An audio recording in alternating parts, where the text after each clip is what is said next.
Hello everybody, it is Dory. I had been wanting to make this video at home, not driving in the car, and I have just not had the time. Today my middle school daughter is remote schooling, and so I ran to Whole Foods and I figured I would do it now.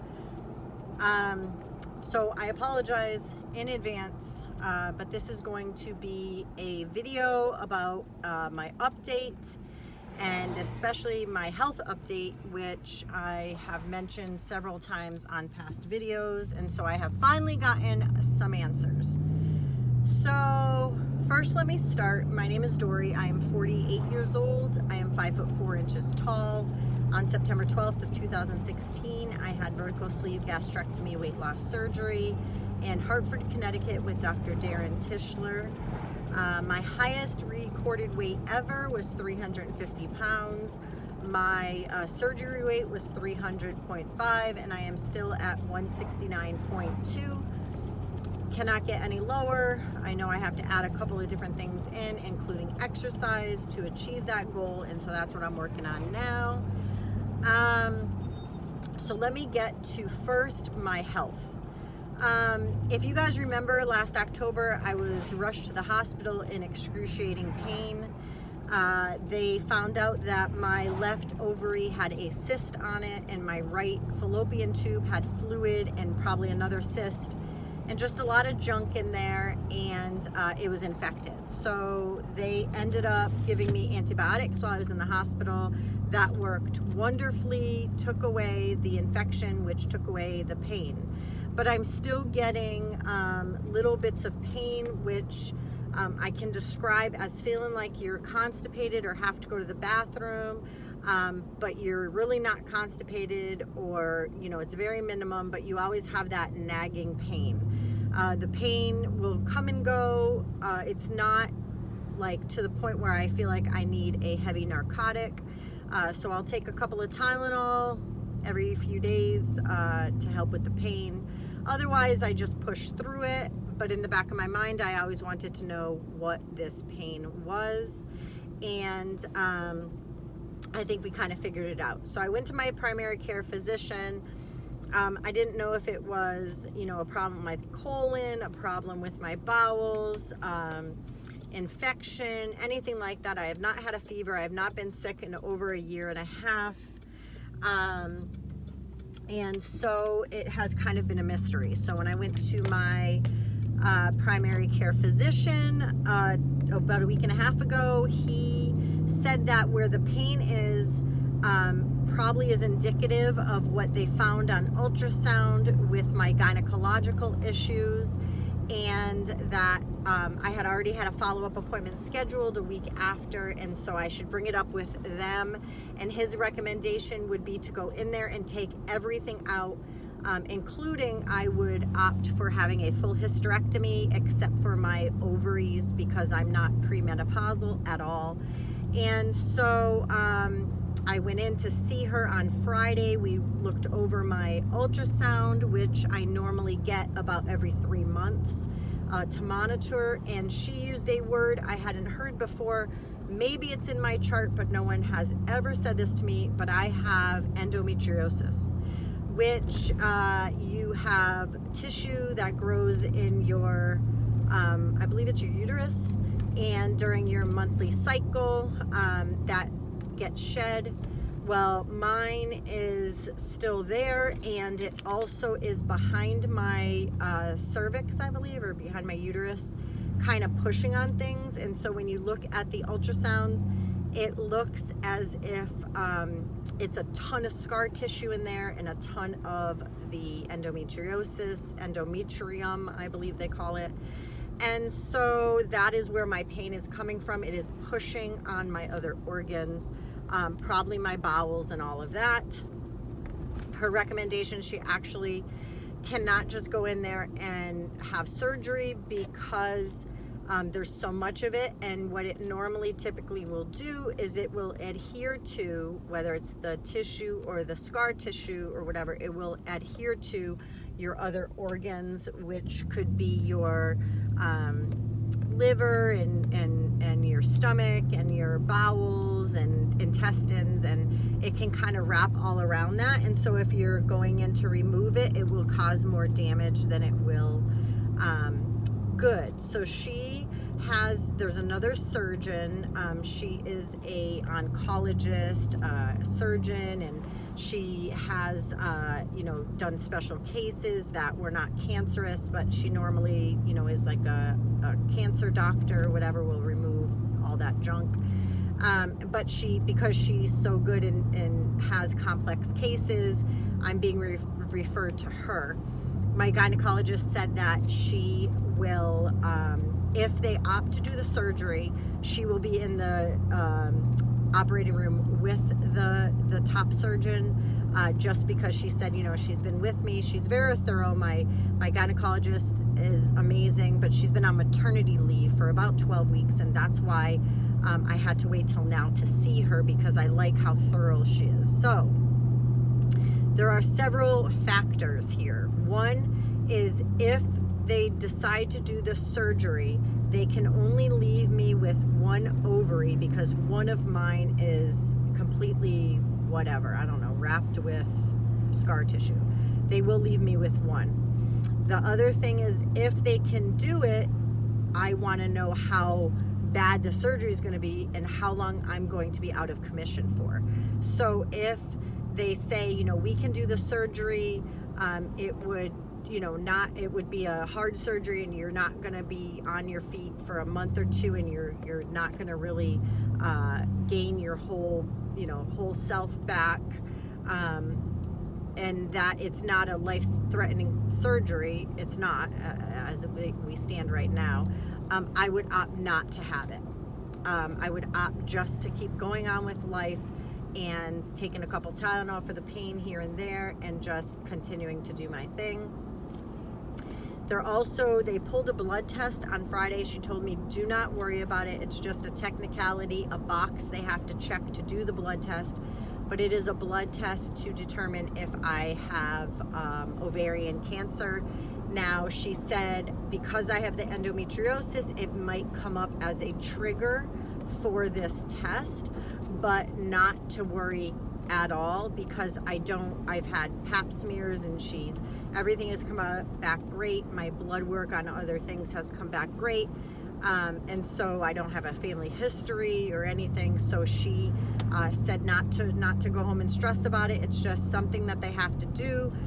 If they are preparing for surgery, it is a test that they would have to do anyways. So I have not gotten the results back from that. So there's, the two choices of whether or not to do surgery, if they come back and say that they can do surgery. And of course, the third option would be they say they cannot do surgery even if I wanted surgery, and so I just stay as is. Now, the funny kind of thing on the side note is, my friend mentioned to me, hey, if they can do surgery and you're not going to be laid up and all of this, why don't you ask to have a tummy tuck done at the same time? I have never heard of that, but apparently it is a thing. If anybody out there has heard of this and has had it done, let me know. But if I'm going to be laid up for any amount of time, I would rather just get them both done at the same time. But apparently they can do that. I had no idea. I don't even know how I would schedule that. I don't even know. But in any event, if they're already doing my insides and stomach area, and I'm already going to be in pain recuperating, I might as well have that done as well. I also don't know, I have never found this out, but I'm sure some of you guys could let me know. Our laparoscopic weight loss surgery, does that count as a surgery that could have contributed to this scar tissue? I've only had 2 other surgeries in my life. One, I had my appendix removed when I was 16, and then the second one was when I had to have a D&C and all this, I think it's called heteroscopy or something, where they clean you out or whatever. I had what we thought was a miscarriage in 2012, I believe it was, 2012, but we found out it was actually a blighted ovum. Sperm met egg. created a bubble and, you know, grew as it was a baby, but it was a bubble. So they had to take all that out of there back in February of 2013, I believe it was. No, I'm sorry. It was February of 2017, I think. Yeah. But anyhow, so, but with the endometriosis, I have looked it up, and I always just thought endometriosis was something that just prevented you from having children. Now, I've had 6 children, very easily 6 children, never, you know, got pregnant immediately, fertile myrtle, so I never ever thought endometriosis was anything except for you had trouble conceiving. And apparently it is common, and the side effects from having endometriosis are spot on to what I have been always going through, which is heavy periods, bleeding between your periods. I'm on an IUD because the bleeding was so bad, and so they put me on that to help with regulating my bleeding per cycle and all of that. And so being bloated, having the pain, all of that is indicative of what I've been going through for years. And so I'm really glad that I have a diagnosis upon all the other things that are going on there with the scar tissue. I'll let you guys know what the outcome is, how my blood work comes back, and if they're going to operate. I'm not excited about an operation. Obviously, I want the pain to stop, and I obviously would like to have everything gone. No more periods, no more fluctuation. They will leave me with 1 ovary since I am not premenopausal yet, and so the other one, I guess, is to destroy, to keep in there. But I'll let you guys know, and I would appreciate any prayers coming my way. That way I will be able to, you know, have a good outcome. I'm nervous, of course. Anytime that there's anything happening, I'm nervous. Anytime the cancer word could be remote around anything, I'm nervous. But I mean, I do take care of myself. You know, losing the weight, all of this stuff has attributed to being healthy. So I'm not going to worry about it. I know God is in control. So that is that. So that is, if you came here for just the health update, I'm done. So the weight loss update, I am still sitting at 169.2. A couple months ago, I had gotten down to 164, I believe it was, and I've just been fluctuating. Over Easter weekend, I had went up to like 171, so I'm now 169.2. I think I just really have to get back at the intermittent fasting and the eating small, you know, portions, and eating slowly so I can feel the restriction. So what I've been doing is I've been eating healthy, but I'm eating too much of healthy. And so I think that is the key right there, that I'm just eating a little bit too much of healthy. So I'm going to scale back on my portions and how often I'm eating as well. I've been grazing a little bit, you know, lately. There are 2 things I'm doing in addition to that I think are going to help tremendously. I don't know if you guys saw Daniela from Daniela's Diaries, but she was spot on. About 3 weeks ago, she released a video entitled How Doing Keto Made Me Gain Weight, or something to that effect, and it has caused an uproar in the community, some bad, some phenomenal. I am so glad she put that out, because I see so many YouTubers, so many influencers who pretend that they are doing keto and it's fantastic for their bodies, and they're gonna gung-ho lose weight, but then they don't do it. They're still fat, or they're still whatever. And I'm not here to judge. I'm not telling you that that's my opinion. That's what they've said. And so they have gone on and been like, oh yeah, I'm gonna cut this out and this out, and I'm gonna go full on keto because that's what makes me feel great. And in fact, it's not what makes them feel great, and there's no change to their behavior, and they're still gaining weight, and they have some have had surgery, some have not had surgery, weight loss surgery I'm talking about, and they say things like, you know, oh, I need keto, my you know, surgery isn't helping me, but yet they're not kind of working the tool that the surgery really is by having restriction and small portions and all that. But anyway, so Daniela put out this amazing, just amazing video. She's followed it up by doing, you know, simple keto, simple, just, you know, minimal what keto is designed for. And so, if you went to go watch her, and also another YouTube influencer is my level 10 life, which is, her name is Erin. She has been spot on about everything too.